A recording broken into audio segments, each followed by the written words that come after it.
Be warned, this video will contain spoilers. The ending of MobLand Season 1, Episode 6 delivers one of the most jarring shifts in tone we've seen so far. Brendan and Seraphina walk into what they believe is a straightforward gem deal. Yet what unfolds feels more like a well-orchestrated execution. But this wasn't just about a failed transaction or a case of bad timing. The moment those gunmen storm the meeting, killing everyone except Brendan and Seraphina, it sends a very clear message.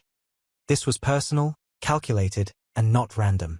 Let's be honest, if this was just about rubies from Mozambique, we wouldn't see such a brutal ambush. These weren't your run-of-the-mill opportunists.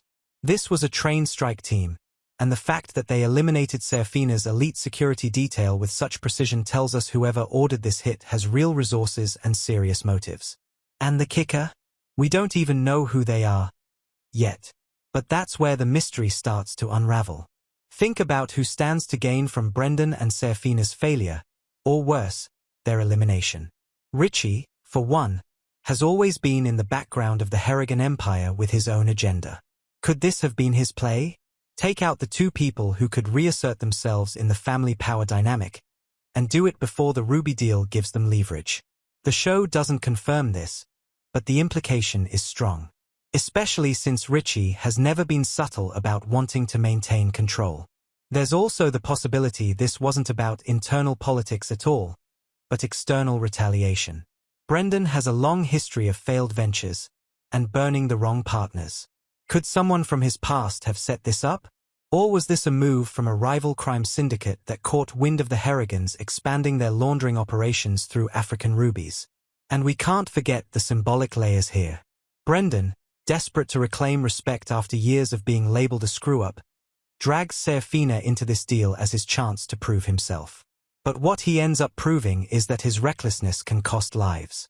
Seraphina, too, took this risk not just for profit but for validation. Maeve hates her, and while Conrad protects her to an extent, Seraphina knows her place in the family is never secure. That Ruby deal was more than business. It was a last-ditch effort to prove her worth. And instead, it might have gotten her captured, or worse.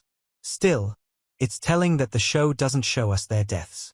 If MobLand wanted to kill off Brendan and Seraphina, it would have done so on screen, with emotional weight. The implication is clear: they're still alive, and whoever's holding them has bigger plans. So here's the big question we need to ask. Who exactly sent those gunmen, and what do they want with Brendan and Seraphina alive? Are they leverage, pawns, or targets in an even bigger game we haven't fully seen yet? Let me know what you think. Is Richie behind the ambush? Or is this part of a much bigger war brewing within MobLand? Drop your theories in the comments. I want to know what you're thinking.